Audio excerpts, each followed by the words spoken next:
휘황찬란한 도시의 불빛들이 까마득한 발치에서 바다처럼 넘실거렸다. 서울의 스카이라인을 가득 메운 거대한 빌딩 숲. 그 중에서도 가장 높이 솟아 밤하늘을 찌를 듯한 위용을 자랑하는 천무그룹의 본사 건물. 그 꼭대기층에 가까운 최첨단 신약개발연구소는 자정이 넘은 시간임에도 불구하고 인공적인 빛으로 대낮처럼 환했다. 하지만 그 광활한 공간 속에서 움직이는 그림자는 단 하나뿐이었다. 이서연, 그녀는 제 몸만 한 실험 가운을 입은 채 수억 원을 호가하는 분석 장비들 사이에 놓인 자신의 책상에 홀로 앉아 있었다. 26, 사회에 갓 발을 디딘 어린 나이. 고아원에서 자라 장학금과 아르바이트로 간신히 대학을 졸업하고 수백 대 1의 경쟁률을 뚫고 천무그룹의 정규직 연구원으로 입사한 것은 기적에 가까운 일이었다. 그래서 그녀는 누구보다 필사적이었다. 그녀에게 이 연구소는 단순한 직장이 아니라 치열했던 과거와 불투명한 미래를 잇는 유일한 동아줄이었다. 서연의 시선은 눈앞에 홀로그램 모니터에 떠있는 복잡한 데이터 그래프에 고정되어 있었다. 전 세계가 주목하는 차세대 항암제, 프로메테우스의 3상 임상시험 데이터였다. 성공만 한다면 인류의 수명을 수십 년은 연장시킬 혁명의 신약. 프로젝트에 배정된 것만으로도 가문의 영광이라며 동기들은 떠들썩했지만 서연은 그저 묵묵히 자신의 임무에만 집중했다. 그녀가 맡은 일은 방대한 양의 임상 데이터를 교차 검증하고 최종 보고서를 위한 기초 자료를 정리하는 가장 말단이면서도 가장 꼼꼼함이 요구되는 작업이었다. 이상해 몇 시간째 같은 데이터를 들여다보던 서연의 입에서 나직한 혼잣말이 새어나왔다. 처음에는 자신의 실수를 의심했다. 피로 때문에 숫자를 잘못 봤거나 분석 모델에 오류가 있었을 거라고. 하지만 몇 번을 다시 확인해도 결과는 같았다. 특정 투약군 C7그룹의 데이터에서 일관된 패턴이 발견되지 않았다. 다른 그룹들이 명확한 약효 반응 곡선을 그리는 것과 달리 이 7그룹의 데이터는 마치 안개처럼 흩어져 통계적 유의미성을 전혀 찾을 수 없었다. 프로젝트 책임자인 오진섭 박사의 얼굴이 떠올랐다. 그는 늘 서연의 열정과 재능을 칭찬하면서도 동시에 지나친 의심은 시간 낭비라며 그녀의 집요함을 에둘러 경고하곤 했다. 이번에도 이걸 들고 찾아가면 분명 비슷한 핀잔만 들을 터였다. 이서연 씨, 그건 그냥 통계적 노이즈야. 전체적인 결과에 영향 없는 사소한 변수 가지고 뭘 그렇게 심각하게 파고들어. 그의 목소리가 귓가에 들리는 듯했다. 하지만 서연의 직감은 이것이 단순한 노이즈가 아니라고 속삭이고 있었다. 그것은 마치 완벽하게 짜인 교향곡 속에서 불쑥 튀어나온 불협화음 같았다. 처음에는 미미해서 무시할 수 있지만 의식하는 순간부터 전체를 뒤흔드는 이질감. 그녀는 손가락을 빠르게 움직여 서버의 가장 깊숙한 곳에 보관된 원시 데이터에 접근하기 시작했다. 정식 절차를 무시한 월권 행위였다. 만약 발각된다면 단순한 질책으로 끝나지 않을 문제였다. 하지만 무언가 잘못되었다는 불길한 예감이 그녀의 이성을 마비시키고 있었다. 몇 겹의 보안을 뚫고 마침내 C7그룹의 원시 데이터 파일이 화면에 나타났다. 그리고 그 내용을 확인하는 순간 서연은 온몸의 피가 차갑게 식는 것을 느꼈다. 심장이 바닥으로 곤두박질치는 것 같았다. 파일의 상당 부분이 삭제되어 있었다. 단순한 오류가 아니었다. 누군가 의도적으로 그리고 아주 교묘하게 데이터를 드러낸 흔적이 역력했다. 삭제된 데이터는 주로 특정 기간에 집중되어 있었다. 투약 후 3주차에서 5주차 사이 약물의 독성이 가장 강하게 발현될 수 있는 위험 구간이었다. 다른 그룹의 데이터와 비교 분석하자 끔찍한 가설이 머릿속에서 형태를 갖추기 시작했다. 설마 부작용을 은폐한 건가? 프로메테우스는 강력한 효과만큼이나 예측 불가능한 부작용의 위험을 안고 있는 약물이었다. 만약 특정 조건에서 환자에게 치명적인 손상을 입힌다는 사실이 밝혀진다면 천문학적인 투자금이 들어간 이 프로젝트는 그대로 공중분해될 터였다. 천무그룹의 주가는 폭락할 것이고 수많은 사람들이 책임을 져야 할 것이다. 서연은 떨리는 손으로 삭제된 데이터의 로그 기록을 추적했다. 그리고 최종 수정자의 아이디를 확인하는 순간 그녀는 숨을 멈췄다. 오진섭 박사, 자신을 이끌어주던 상냥한 멘토, 업계에서 존경받는 석학. 그가 이런 짓을 했다는 것을 믿을 수 없었다. 하지만 시스템은 거짓말을 하지 않았다. 그는 자신의 권한을 이용해 가장 민감한 데이터를 증발시켜버린 것이다. 왜? 그 질문에 대한 답은 생각보다 간단했다. 성공에 대한 압박감, 막대한 부와 명예에 대한 유혹. 오 박사는 그 거대한 욕망에 톱니바퀴에 깔려버린 것일지도 모른다. 아니, 어쩌면 그 역시 더 거대한 힘에 의해 움직이는 장기짝에 불과할지도. 서연은 의자 깊숙이 몸을 묻었다. 머릿속이 터질 것처럼 복잡했다. 이걸 어떻게 해야 하나? 모른 척해야 할까 하지만 약이 출시된다면 삭제된 데이터 뒤에 숨겨진 진실을 모르는 수많은 환자들이 위험에 처하게 될 것이다. 그렇다고 이 사실을 폭로한다면 고아 출신의 말단 연구원이 던지는 돌멩이가 천무그룹이라는 거대한 성벽에 흠집이라도 낼 수 있을까? 오히려 그녀 자신이 순식간에 업계에서 매장당하고 말 것이다. 그때였다. 핑 하고 날카로운 이명이 귓가를 스치며 눈앞이 순간적으로 하얗게 변했다. 아, 서연은 저도 모르게 신음을 흘리며 관자놀이를 꾹 눌렀다. 며칠 전부터 간헐적으로 나타나던 형이증이었다. 처음에는 과로와 수면 부족 탓이라 여겼다.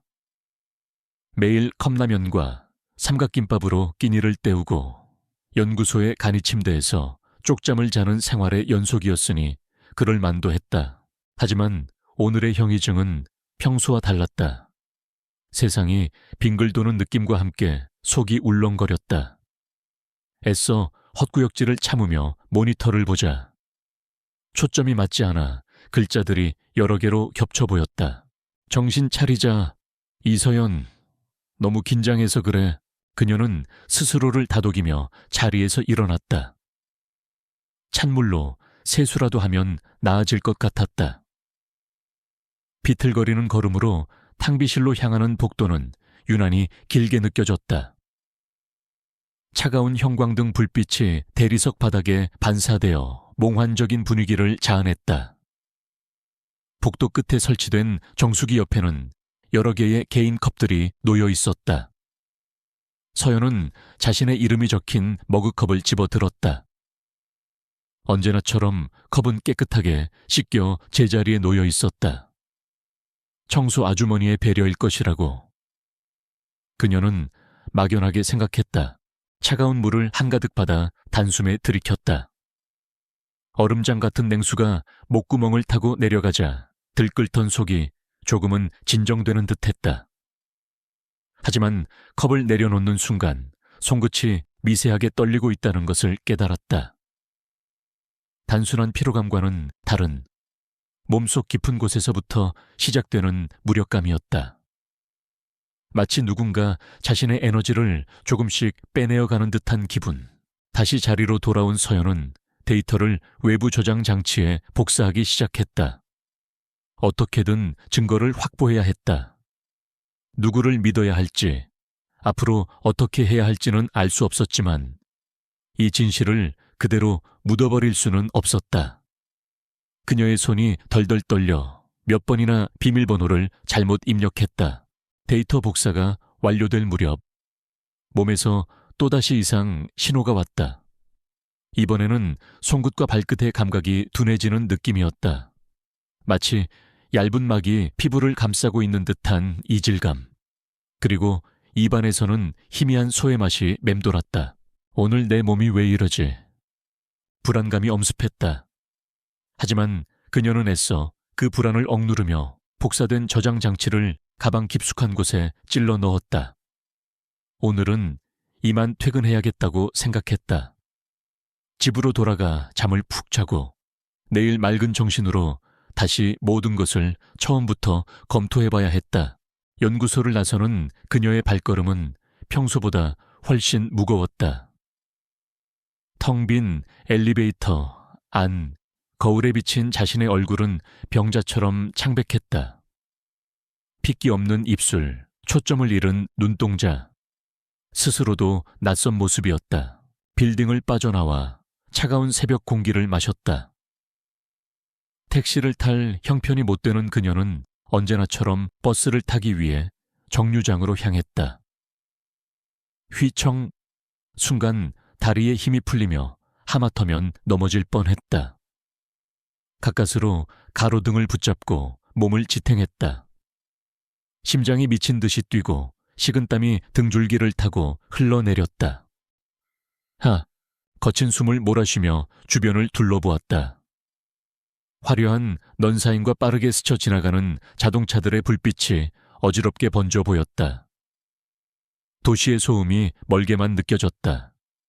세상과 자신 사이에 보이지 않는 유리벽이 생긴 것 같았다. 간신히 버스에 올라탔다. 텅 빈 버스 안. 창가 자리에 몸을 구겨 넣었다. 흔들리는 차창 밖으로 익숙한 풍경들이 스쳐 지나갔다. 매일 오가는 길이었지만 오늘따라 모든 것이 생경하게 느껴졌다. 그녀가 사는 동네는 도시의 화려함이 끝나는 지점에 위치한 낡고 허름한 달동네였다. 버스에서 내려 가파른 언덕길을 한참 올라가야 나오는 옥탑방. 그곳이 그녀의 유일한 안식처였다. 계단을 오르는 것은 거의 고문에 가까웠다. 한 걸음 한 걸음 내디딜 때마다 무릎이 후들거리고 숨이 턱까지 차올랐다. 현기증은 더욱 심해져 마치 배를 탄 것처럼 세상이 온통 울렁거렸다. 마침내 녹슨 철문을 열고 자신의 작은 공간으로 들어섰을 때 서연은 그대로 현관 앞에 주저앉고 말았다. 더 이상 서 있을 힘이 남아있지 않았다. 가방을 떨어뜨리자 그 안에서 작은 USB 저장 장치가 툭 하고 굴러나와 차가운 바닥 위에서 외롭게 빛났다. 그것을 주워야 한다는 생각조차 할 수 없었다. 몸의 통제권을 잃어가고 있었다. 시야가 점점 좁아지며 어둠이 사방에서 밀려왔다. 가슴에 날카롭고 차가운 통증이 박혔다. 입안의 쇠맛은 더욱 진해져 비릿한 향이 코를 찔렀다. Dog! 의식이 희미해져가는 마지막 순간 전혀 예상치 못했던 단어가 뇌리를 스쳤다. 그동안 무시했던 모든 증상들이 하나의 그림으로 맞춰졌다. 현기증, 손떨림, 감각마비, 쇠맛. 이것은 과로나 스트레스의 증상이 아니었다. 서서히 그리고 은밀하게 몸을 파괴하는 독의 흔적이었다. 언제부터였을까? 누가 어떻게 탕비실의 머그컵, 언제나 깨끗하게 씻겨있던 그 컵이 떠올랐다. 누군가의 친절이라고 생각했던 그것이 실은 죽음을 향한 초대장이었을까? 데이터를 발견한 자신을 제거하기 위한 계획된 살인, 소름 끼치는 진실을 깨달았지만 그녀는 아무것도 할 수 없었다. 손가락 하나 까딱할 수 없었고 비명조차 지를 수 없었다. 차가운 바닥의 냉기가 온몸으로 스며들었다. 도시의 소음도 창문 틈으로 스며들던 바람소리도 더 이상 들리지 않았다. 오직 죽음의 고요함만이 그녀를 잠식해 들어왔다. 그렇게 서울이라는 거대한 도시의 가장 어두운 구석에서 한 젊고 재능 있는 연구원의 빛이 소리 없이 꺼져가고 있었다. 그녀가 목숨을 걸고 지키려 했던 진실이 담긴 작은 저장 장치만이 주인의 마지막 온기를 잃은 채 싸늘한 어둠 속에서 홀로 남아 있었다. 다음 날 아침 옥탑방의 낡은 철문 너머로 쉰 목소리가 흘러나왔다. 이 아가씨, 월세 낼 때가 한참 지났는데 전화도 안 받고 안에 있나 집주인 할머니였다. 몇 번을 더 문을 두드려도 대답이 없자 그녀는 불안한 표정으로 품속에서 낡은 마스터키를 꺼내 들었다. 끼익, 소름 끼치는 소리와 함께 문이 열리고 할머니는 현관 바닥에 쓰러져 있는 이서연을 발견했다. 얼음장처럼 차가운 몸, 미동조차 없는 모습. 할머니의 비명이 동네의 고요한 아침을 갈랐다. 급히 출동한 구급차는 서울 시내의 한 대학병원 응급실로 서연을 이송했다.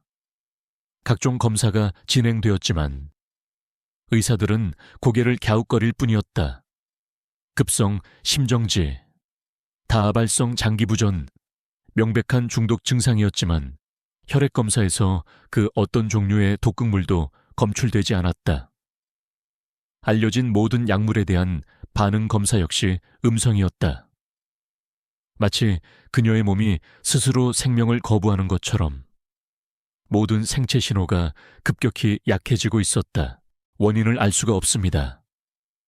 현대의학으로 검출되지 않는 미지의 독성 물질에 노출된 것으로 추정될 뿐입니다. 마음의 준비를 하셔야 할 것 같습니다. 의사의 절망적인 선고가 내려졌다. 서연은 중환자실로 옮겨졌고 생명 유지 장치가 그녀의 마지막 숨을 위태롭게 붙들고 있었다. 그녀의 삶은 그렇게 누구의 관심도 받지 못한 채 쓰러져 가는 듯 했다. 바로 그때였다. 병원 복도를 울리는 육중한 구두 소리와 함께 검은색 정장을 입은 남자들이 나타났다. 그들의 등장은 병원의 소란스러운 공기를 일순간에 얼어붙게 만들었다. 위압적인 분위기, 한치의 오차도 없는 움직임. 그들 가운데에는 칠흑 같은 어둠을 그대로 깎아 만든 듯한 남자가 서 있었다. 천무그룹의 총수 강태준 회장이었다.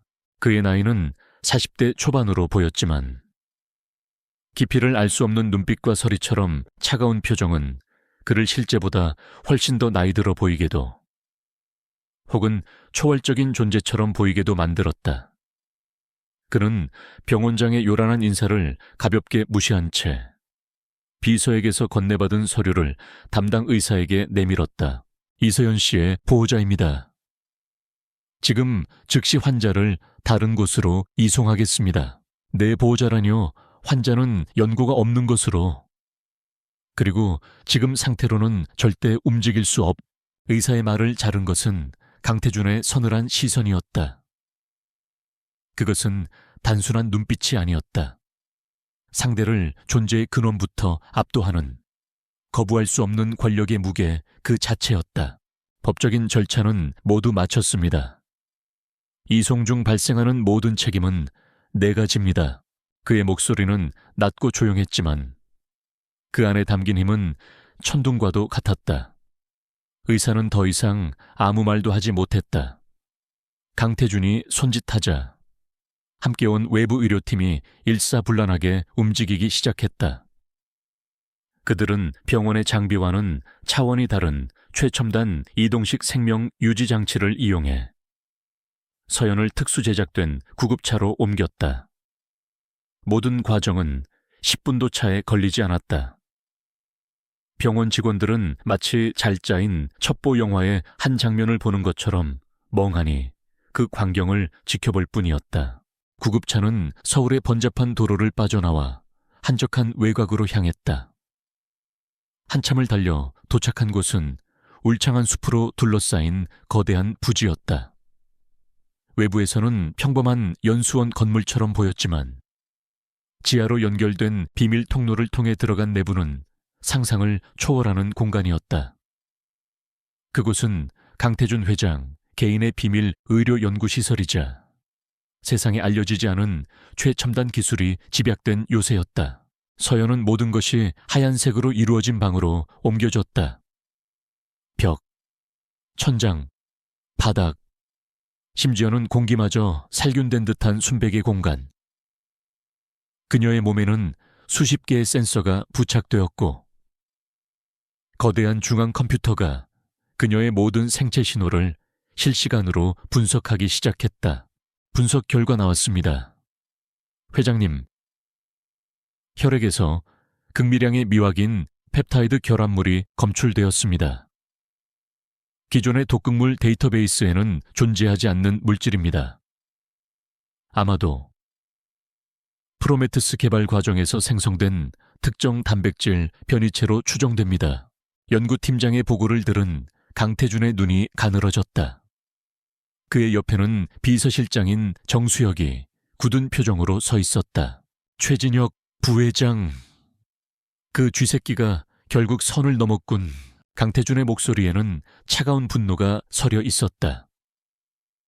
그는 오랫동안 최진혁의 야심과 부정을 의심해왔다. 자신의 사촌 동생이기도 한 최진혁은 뛰어난 수완과 사람을 끄는 매력으로 이 사회와 정재계를 장악하며 자신의 입지를 넓혀왔다. 강태준은 그가 회사를 통째로 삼키기 위해 어두운 계획을 꾸미고 있다는 것을 알고 있었지만 물증이 없었다. 최진혁은 뱀처럼 교활해서 좀처럼 꼬리를 잡히지 않았다. 하지만 이번 일은 달랐다. 말단 연구원 하나를 제거하기 위해 아직 상용화되지도 않은 신약의 부산물을 도구로 사용했다. 이것은 단순한 증거인멸이 아니라 자신의 힘을 과시하고 강태준에게 보내는 무언의 경고이기도 했다. 나는 이 정도의 기술과 배짱을 가졌다. 감히 나를 막으려 들지 마라. 해독제 개발은 가능한가? 어렵습니다. 원본 물질의 정확한 분자 구조를 알 수 없이는 불가능에 가깝습니다. 지금은 투석과 혈장 교환으로 독소를 희석시키며 시간을 버는 것이 최선입니다.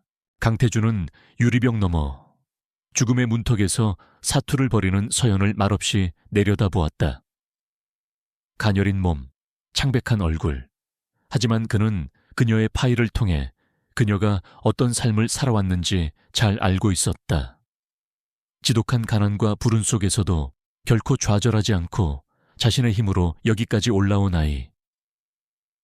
그녀의 눈빛에서 그는 과거 자신의 모습을 보았다. 날카로운 지성과 타협하지 않는 정의감. 그리고 거대한 불의 앞에서 결코 물러서지 않는 고집. 최진혁은 치명적인 실수를 저질렀다. 그는 이서연이라는 존재의 가치를 알아보지 못했다. 그저 거슬리는 벌레 한 마리를 치우듯 가볍게 생각했지만 그는 자신이 건드린 것이 벌레가 아니라 잠자는 용의 영린이었음을 곧 깨닫게 될 터였다. 며칠이 흘렀다. 서연은 생과 사의 경계를 몇 번이나 넘나들었다. 고열과 환각, 극심한 고통 속에서 그녀는 부모님의 얼굴도 모르는 자신의 과거와 암울했던 고아원 시절, 그리고 치열하게 버텨온 현재를 쉴 새 없이 오갔다. 의식의 가장 깊은 심연 속에서 그녀는 자신의 삶이 이대로 끝나는 것이라 생각했다. 그러던 어느 날 새벽, 기적처럼 그녀의 의식이 수면 위로 떠올랐다. 눈꺼풀이 청은망은 무거웠지만 그녀는 안간힘을 써서 눈을 떴다. 처음 눈에 들어온 것은 새하얀 천장이었다. 익숙한 옥탑방의 곰팡이 세운 천장이 아니었다. 희미한 소독약 냄새, 규칙적으로 울리는 기계음. 이곳은 병원이었다. 살라 있구나. 안도감이 밀려오는 것도 잠시. 온몸을 옥죄는 무력감과 통증이 그녀를 덮쳤다. 그때 곁에서 나직한 목소리가 들려왔다. 정신이 드나 서연은 힘겹게 고개를 돌렸다. 창가에 드리워진 어둠을 등지고 한 남자가 앉아 있었다.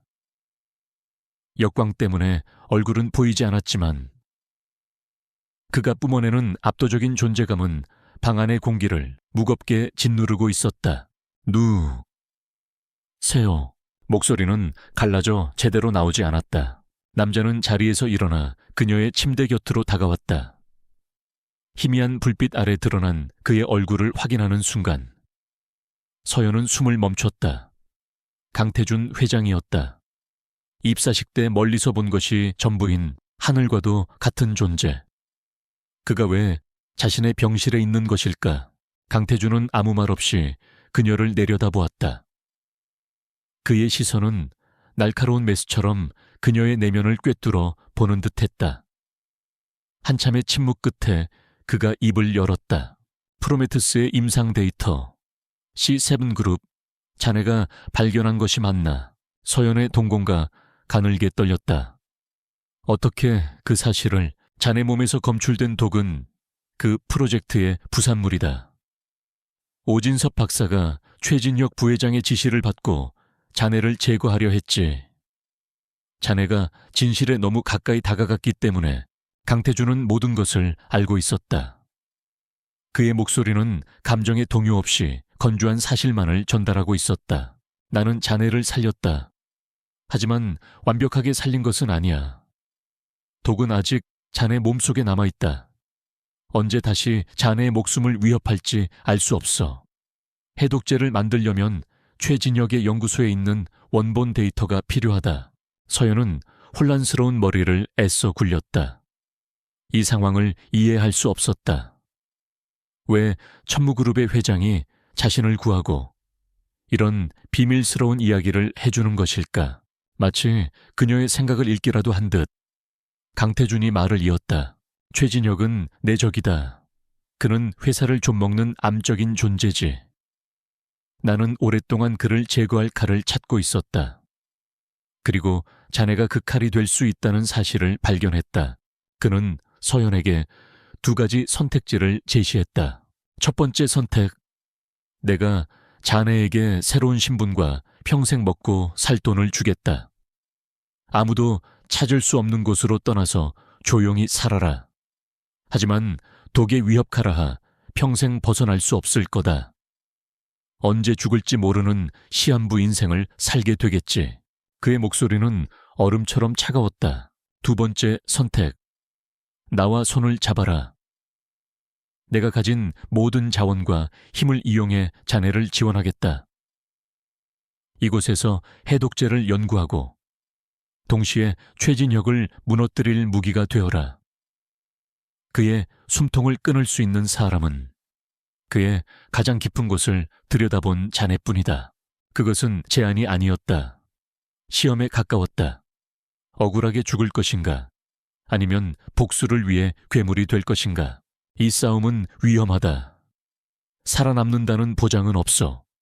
하지만 이긴다면 자네는 모든 것을 되찾을 수 있다. 빼앗긴 건강, 명예, 그리고 자네가 지키려 했던 정의까지. 강태준은 말을 마친 뒤 다시 의자에 앉아 서연을 응시했다. 그는 대답을 재촉하지 않았다. 선택은 오롯이 그녀의 몫이었다. 희미한 의식 속에서 서연은 생각했다. 도망쳐서 평생을 그림자 속에서 두려움에 떨며 살 것인가? 아니면 이 지옥 같은 현실에 맞서 싸울 것인가? 그녀는 죽음의 문턱에서 자신을 건져 올린 이 남자를 보았다. 그의 눈에는 그 어떤 동정이나 연민도 없었다. 오직 차가운 이성과 냉혹한 목적의식만이 번뜩이고 있었다. 그는 자신을 도구로 사용하려 하고 있었다. 하지만 그 도구에게 그는 생존과 복수라는 두 가지 기회를 동시에 주고 있었다. 서연의 마른 입술이 힘겹게 열렸다. 싸우겠습니다. 가느다랗지만 그 안에 담긴 의지는 강철과도 같았다. 그 대답을 듣는 순간 강태준의 입가에 처음으로 희미한, 거의 보이지 않을 정도의 미소가 떠올랐다. 그는 자신의 선택이 틀리지 않았음을 확인했다. 죽음의 잿더미 속에서 마침내 복수의 불꽃이 피어나는 순간이었다. 가난한 소녀의 방역은 이제 막 그 서막을 올리고 있었다. 이소연의 새로운 삶은 고통과 함께 시작되었다. 독소로 인해 손상된 신경계와 오랫동안 침대에 누워있던 탓에 굳어버린 근육은 그녀의 의지를 비웃듯 사소한 움직임조차 허락하지 않았다. 재활치료는 지옥과도 같았다. 뼈를 깎는 듯한 통증에 비명을 지르다가도 그녀는 피 묻은 입술을 깨물며 다시 일어섰다. 그녀를 지탱하는 것은 단 하나.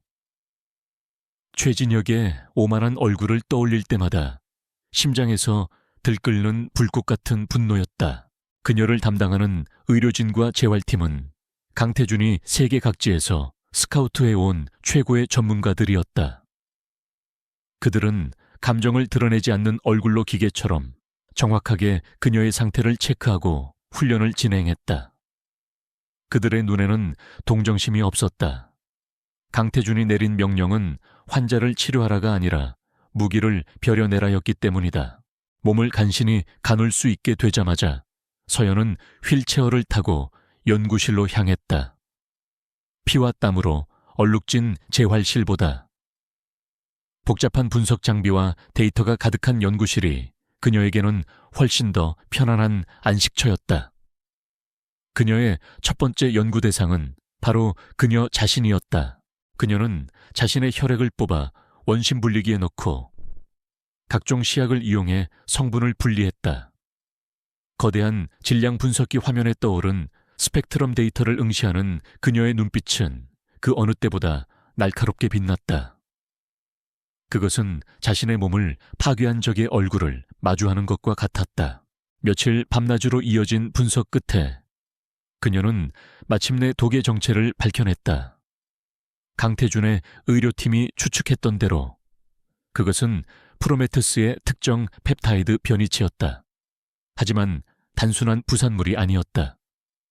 누군가 의도적으로 특정 아미노산 서열을 변형시켜 인체 내에서 빠르고 은밀하게 신경 독성을 발휘하도록 설계한 물질이었다. 더욱 교묘한 것은 이 독이 일정 시간이 지나면 인체 효소에 의해 무해한 물질로 분해되어 버려 일반적인 독극물 검사로는 절대 흔적을 찾을 수 없다는 점이었다. 악마 같은 자식. 서연의 입에서 증오가 섞인 탄식이 흘러나왔다. 이것은 단순한 살인 시도가 아니었다. 자신의 지식과 기술을 이용해 가장 완벽한 범죄를 설계한 한 과학자의 오만함과 잔혹함이 고스란히 담겨 있었다. 그리고 이 설계를 가능하게 할 인물은 천무그룹 내에서도 단 한 사람뿐이었다. 최진혁. 그는 뛰어난 경영인이기 이전에 한때는 촉망받는 생명공학자였다. 서연은 그의 과거 논문까지 모두 찾아 읽었다. 그리고 독의 분자 구조 속에서 그의 연구 스타일과 사상이 고스란히 녹아있다는 것을 발견했다. 이것은 그의 소명과도 같은 것이었다. 독의 정체를 파악하자 해독의 길도 보이기 시작했다. 물론 완벽한 해독제를 만들기 위해서는 최진혁의 연구소에 숨겨진 원본 데이터가 필요했다. 하지만 서연은 자신의 지식을 총동원해 독의 활동을 억제하는 임시 중화제를 만들어내는 데 성공했다. 매일 정해진 시간에 주사해야 하고 완벽한 해결책은 아니었지만 적어도 그녀에게 싸울 시간을 벌어줄 수는 있었다. 스스로 조제한 중화제를 자신의 팔에 주사하던 날 서연은 거울 앞에 섰다. 거울 속에는 낯선 여자가 서 있었다. 병적으로 창백한 피부와 앙상하게 마른 몸. 하지만 예전에 불안하고 위축된 눈빛은 사라지고 그 자리에는 차갑고 단단한 결의가 서려 있었다. 그녀는 가위를 들어 자신의 긴 머리카락을 망설임 없이 잘라냈다. 어깨에 닿는 단발머리는 그녀의 인상을 완전히 바꾸어 놓았다. 더 이상 순진한 피해자 이서연은 없었다. 그날 이후 그녀의 일상은 완전히 바뀌었다. 오전에는 신체를 단련했다. 강태준의 비서실장이자 경호팀장인 정수혁이 그녀를 전담하여 훈련시켰다. 전직 특수부대 출신인 그는 감정이라고는 찾아볼 수 없는 얼굴로 서연을 극한까지 몰아붙였다.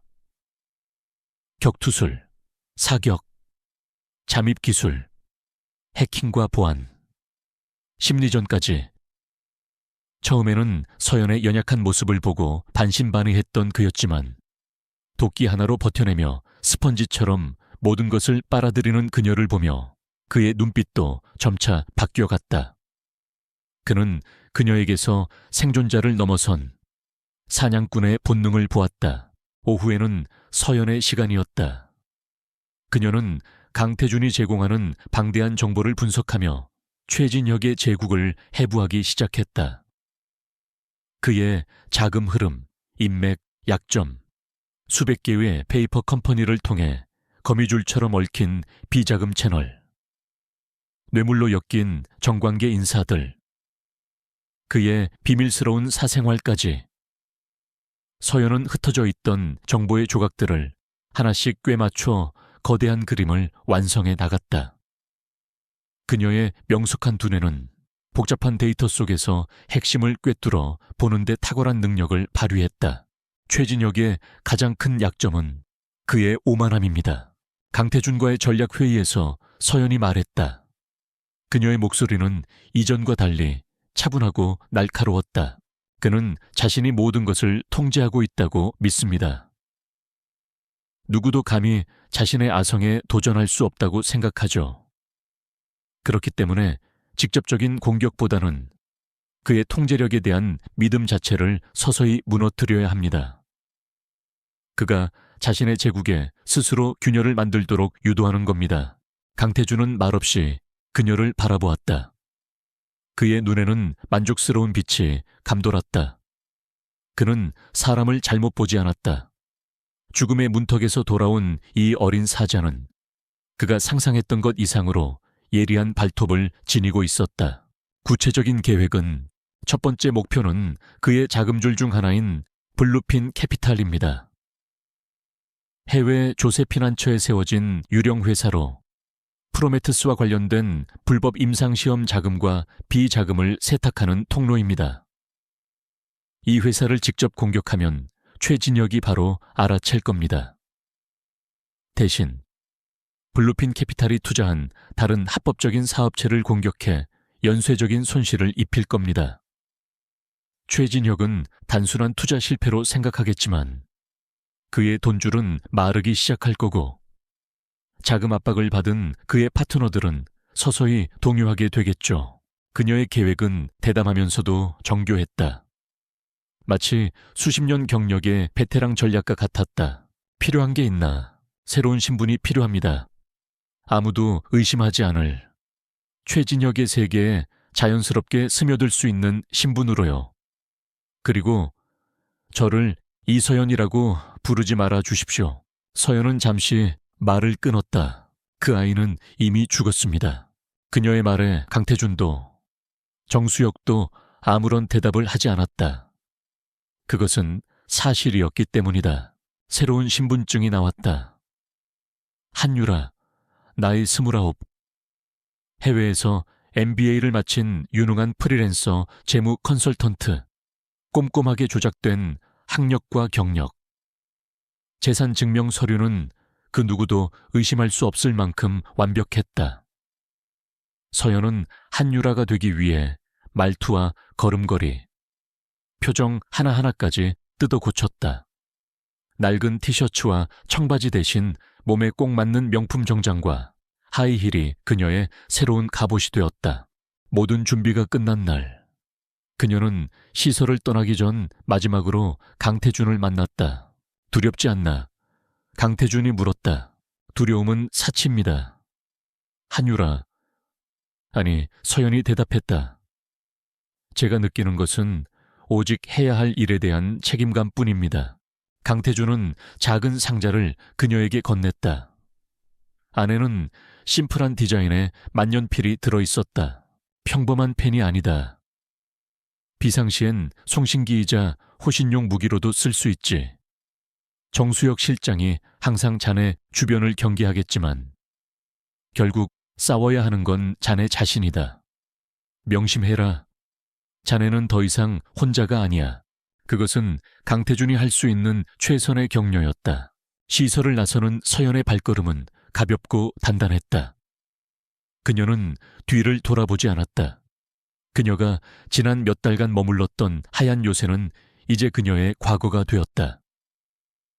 눈앞에 펼쳐진 것은 화려하지만 온갖 욕망과 음모가 들끓는 전쟁터였다. 그녀는 새로 발급받은 신용카드로 강남의 최고급 오피스텔을 계약하고 사무실을 열었다. HYR 컨설팅, 그녀의 새로운 이름, 한유라의 이니셜을 딴 회사였다. 사무실 창밖으로 천무그룹의 거대한 본사 건물이 보였다. 마치 괴물처럼 도시를 내려다보는 저 건물 어딘가에 최진혁이 자신의 승리를 만끽하며 앉아있을 터였다. 서연은 컴퓨터를 켰다. 화면에는 블루핀 캐피탈의 투자 포트폴리오가 복잡한 도표로 펼쳐져 있었다. 그녀의 손가락이 키보드 위에서 빠르게 춤을 추기 시작했다. 첫 번째 균열을 낼 가장 약한 고리를 찾는 작업이었다. 이제 그녀는 더 이상 희생양이 아니었다. 복수라는 이름의 칼날을 품고 적의 심장부로 걸어 들어가는 유령 사냥꾼이었다. 잿더미 속에서 피어난 불꽃은 이제 거대한 성을 불태울려 유엔의 불길이 될 준비를 마쳤다. 천무그룹 본사 최고층. 도시의 모든 불빛을 발 아래에 둔 부회장실. 최진혁은 값비싼 크리스털 잔에 담긴 위스키를 음미하며 만족스러운 미소를 짓고 있었다. 얼음이 잔에 부딪히는 맑은 소리가 그의 성공을 축하하는 축배처럼 들렸다. 모든 것이 완벽했다. 프로메테스 프로젝트는 사소한 변수 하나를 제거함으로써 완벽하게 마무리 단계에 접어들었다. 이 사회에 절대적인 지지를 등에 업고 신약 출시를 발표하는 순간 천무그룹의 주인은 사실상 자신이 될 터였다. 이소연, 그의 머릿속에 잠시 그 성가셨던 연구원의 얼굴이 스쳐 지나갔다. 재능은 있었지만 분수를 모르는 어리석은 아이, 자신의 앞길을 가로막는 자의 말로가 어떤 것인지 보여주는 좋은 본보기였다.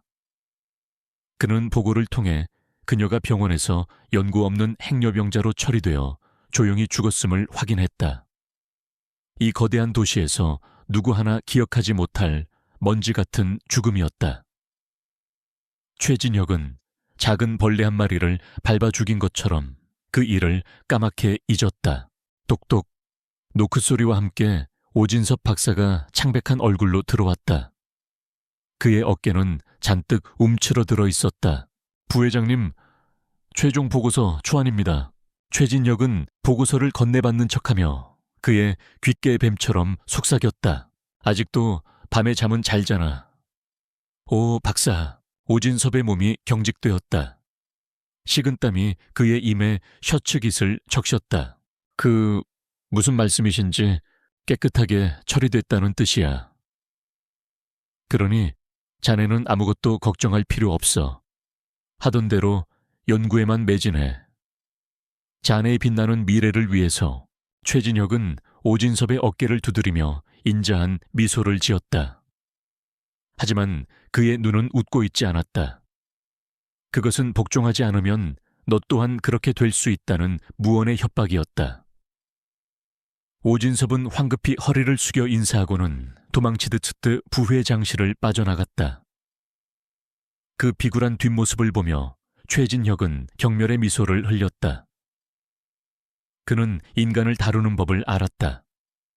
욕망이라는 달콤한 먹이와 공포라는 날카로운 채찍. 이 두 가지만 있으면 세상 모든 인간을 자신의 발 아래에 둘 수 있다고 믿었다. 한편 최진혁의 사무실이 내려다 보이는 강남의 한 오피스텔. 한유라로 다시 태어난 서연은 거대한 모니터들 앞에 앉아 있었다.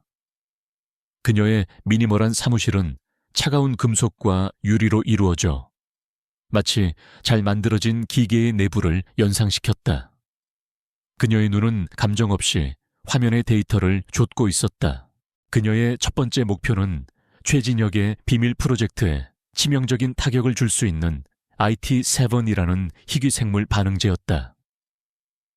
극소량만으로도 단백질 합성을 폭발적으로 증폭시키는 이 물질은 프로메테스의 약효를 강화시키는 불법적인 연구에 사용되고 있었다. 공식적인 구매 기록을 남기지 않기 위해 최진혁은 페이퍼 컴퍼니를 통해 독일의 한 연구소에서 비밀리에 AT7을 밀수하고 있었다. 서연은 며칠 밤을 새워 해당 물류업체의 보안 시스템을 분석했다. 그리고 마침내 찾아낸 작은 취약점을 통해 내부 시스템으로 잠입하는 데 성공했다. 그녀는 운송 스케줄이나 목적지를 바꾸는 어리석은 짓은 하지 않았다. 그런 식의 공격은 너무 쉽게 발각될 터였다. 대신 그녀는 단 2줄의 코드를 수정했다. 첫째, 화물의 세관 신고 품목 코드를 의약품 원료에서 공업용 윤활유 샘플로 변경했다. 둘째, 영하 70도를 유지해야 하는 극저온 보관 지침을 데이터에서 삭제해버렸다. 그것으로 충분했다. 며칠 후 AT7을 실은 항공기는 예정대로 인천공항에 도착했다. 하지만 통관 과정에서 문제가 발생했다. 서류상의 품목과 실제 내용물이 다르다는 이유로 세관에 묶여버린 것이다. 최진혁의 수하들이 문제를 해결하기 위해 백방으로 뛰어다니는 동안 화물은 일반 창고에 방치되었다. 그렇게 꼬박 사흘이 흘렀다. 마침내 화물이 최진혁의 비밀 연구소로 배달되었을 때 연구원들은 절망적인 표정을 지었다. 영하 70도에서 보관되어야 할 섬세한 생물 반응제는 상온에 노출되어 완전히 변질된 후였다. 수십억 원짜리 액체는 이제 쓸모없는 단백질 폐수에 불과했다. 이런 무능한 새끼들. 보고를 받은 최진혁의 사무실에서 불호령이 터져 나왔다. 값비싼 크리스털 잔이 벽에 부딪혀 산산조각 났다. 그는 자신의 부하들을 짐승처럼 몰아세웠다. 고작 화물 하나 제대로 관리 못해서 수십억을 날려 내 놈들 월급이 아깝다. 그의 분노는 하늘을 찔렀지만 그는 이것이 단순한 통관 오류와 물류업체의 과실이라고 굳게 믿었다. 누군가 의도적으로 자신을 공격했다는 생각은 단 1초도 하지 않았다.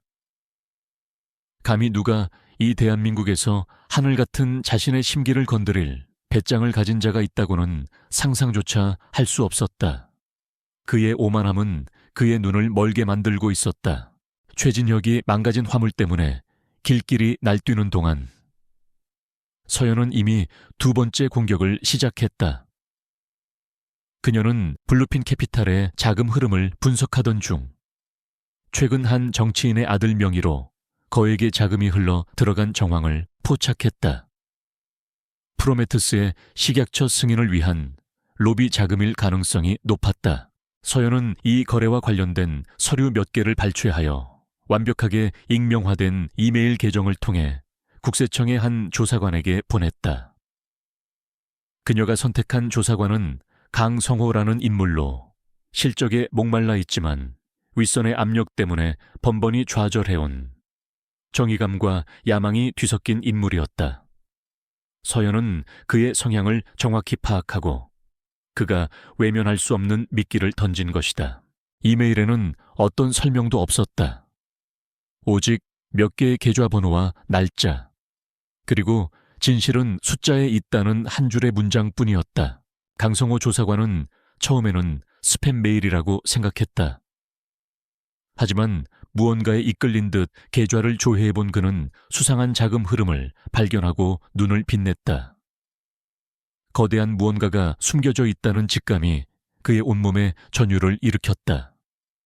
그는 상부에 보고하지 않고 조용히 내사를 시작했다. 얼마 후 최진혁의 재무담당 이사가 조심스럽게 보고를 올렸다. 부회장님, 국세청에서 블루핀 캐피탈의 자회사 중 한 곳에 대한 자료 제출을 요구해 왔습니다. 단순한 정기 세무조사 같지는 않은 분위기입니다. 최진혁은 미간을 찌푸렸다. 또 무슨 귀찮은 일이야. 어느 쪽 라인에서 손을 쓴 거지. 그게 아직 파악되지 않았습니다. 마치 개인적으로 움직이는 것처럼 보입니다. 하찮은 공무원 놈이 승진에 눈이 멀어 설쳐대는군. 최진혁은 대수롭지 않게 코웃음을 쳤다. 그는 이런 일을 수없이 겪어왔다. 약간의 돈이나 승진 약속으로 회유하거나 아니면 그의 인맥을 이용해 먼지 하나 없는 곳으로 좌천시켜버리면 그만이었다. 적당히 서류나 던져주고 시간 끌어. 계속 귀찮게 굴면 어느 부처 누구에게 전화해야 할지 자네도 잘 알겠지. 이런 사소한 일로 내 시간을 뺏지 말게. 재무이사는 고개를 숙이고 물러났다. 최진혁은 다시 한번 자신의 통제력에 만족했다. 그의 거대한 제국에서 이런 일들은 그저 사소한 소음에 불과했다. 그는 자신의 발밑에서 작은 균열이 생기고 있다는 사실을 전혀 인지하지 못했다. 그 시각 한유라의 오피스텔. 서연은 차가운 녹차를 마시며 모니터를 응시하고 있었다. 한쪽 화면에는 AT7의 대체품을 구하기 위해 분주하게 움직이는 최진혁 측의 물류 정보가, 다른 쪽 화면에는 강성호 조사관이 최진혁의 자금줄을 파고드는 모습이 실시간으로 중계되고 있었다. 모든 것이 그녀의 계획대로 움직이고 있었다. 그녀는 승리의 기쁨도 복수의 쾌감도 느끼지 않았다. 그녀의 마음은 얼어붙은 호수처럼 고요했다. 이것은 시작에 불과했다. 최진혁이라는 거대한 성벽에 이제 막 첫 번째 망치질을 했을 뿐이다. 앞으로 수백, 수천 번의 망치질을 더 해야만 저 오만한 성은 무너져 내릴 것이다. 창밖의 천무그룹 빌딩은 여전히 굳건하게 서서 도시를 내려다보고 있었다. 하지만 서연은 알고 있었다. 아무리 높은 성이라도 보이지 않는 작은 균열에서부터 붕괴는 시작된다는 것을. 그녀는 어둠 속에서 조용히 다음 수를 준비하기 시작했다. 유령은 이미 성벽 안에 들어와 있었다. 한유라의 오피스텔은 24시간 꺼지지 않는 등대와 같았다. 그녀는 최소한의 수면과 영양 캡슐로 생명을 유지하며 끝없이 펼쳐진 데이터의 바다를 항해했다. 그녀의 손끝에서 시작된 작은 파문들은 조금씩, 하지만 분명하게 최진혁의 견고한 제국에 영향을 미치고 있었다. 망가진 원료와 세무조사는 그의 비밀 프로젝트를 지연시키고 신복들에게 미묘한 불안감을 심어주었다. 하지만 서연은 이것이 본게임이 아님을 알고 있었다. 이것은 적의 시선을 분산시키기 위한 연막에 불과했다. 진짜 목표는 거미줄의 중심, 최진혁의 심장과 연결된 가장 굵은 혈관을 찾아 끊어내는 것이었다. 그녀는 블루핀 캐피탈에서 빠져나간 자금의 흐름을 끈질기게 추적했다. 자금은 파나마, 케이맨 제도, 스위스 등 여러 조세피난처의 유령 회사를 거치며 수십 차례 세탁되었다. 마치 뱀이 허물을 벗듯 돈은 주인이 누구인지 알 수 없도록 정체를 바꾸어 나갔다.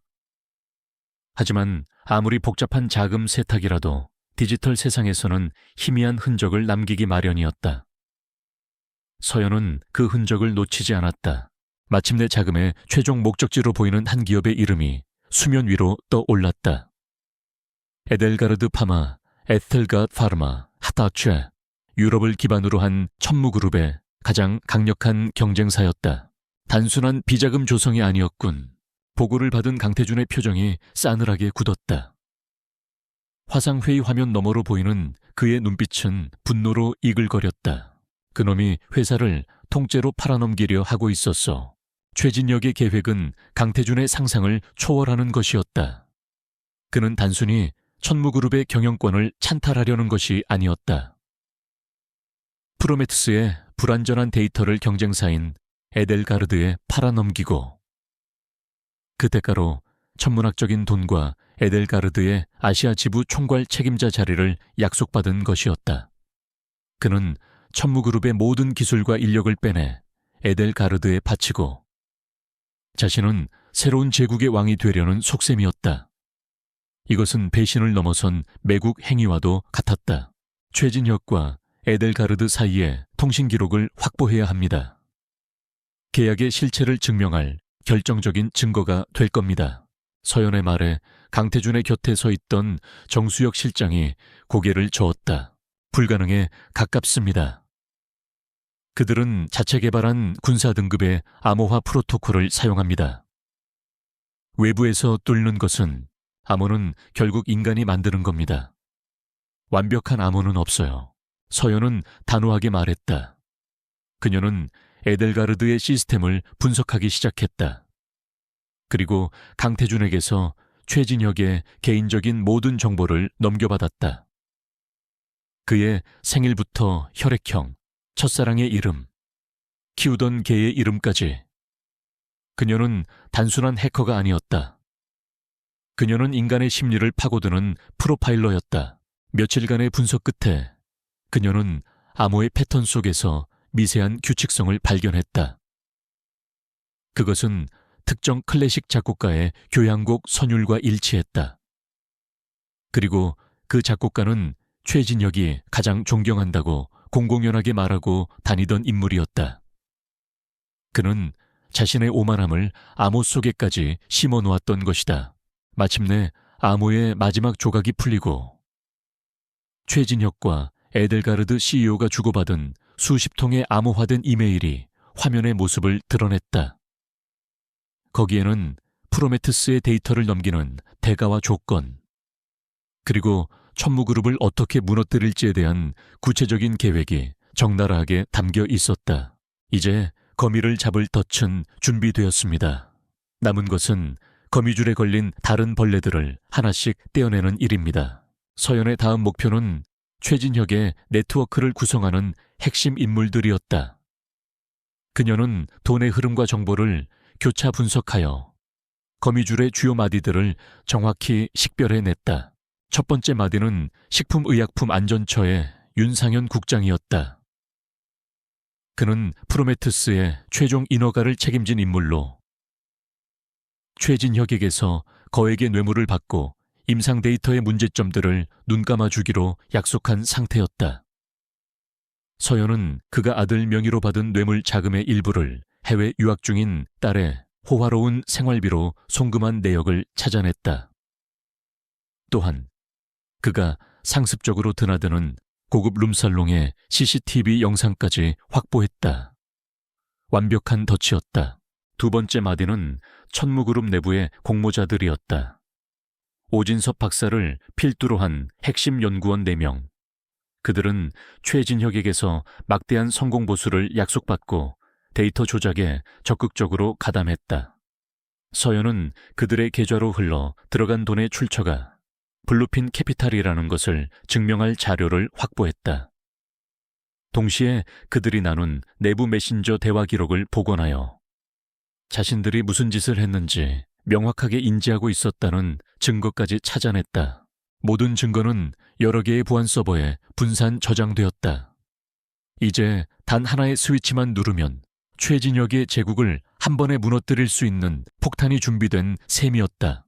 한편 최진혁은 점점 심기가 불편해지고 있었다. AT7 대체품은 새로운 수입 규정이 생겼다며 또다시 통관이 지연되고 있었다. 국세청의 강성호 조사관은 끈질기게 자료를 요구하며 압박의 강도를 높여왔다. 사소하지만 귀찮은 문제들이 동시다발적으로 발생하자 그의 완벽한 계획에 미세한 소음이 끼어드는 듯한 불쾌한 기분이 들었다. 도대체 일 처리를 어떻게 하는 거야? 그는 자신의 신복들을 모아놓고 맹렬하게 질책했다.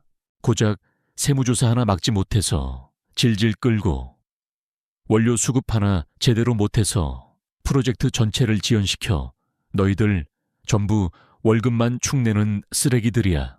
죄송합니다. 부회장님. 하지만 국세청의 그 친구가 보통이 아닙니다. 어떤 압력도 통하지 않습니다. 그럼 다른 방법을 찾아야 할 거 아냐. 뇌물이 안 통하면 약점을 잡아 가족을 위협하든 스캔들을 터뜨리든 머리는 장식으로 달고 다니는 건가. 최진혁은 분노를 터뜨리면서도 이 모든 일들이 서로 연결되어 있다는 생각은 하지 못했다. 그는 여전히 자신의 통제력을 맹신하고 있었다.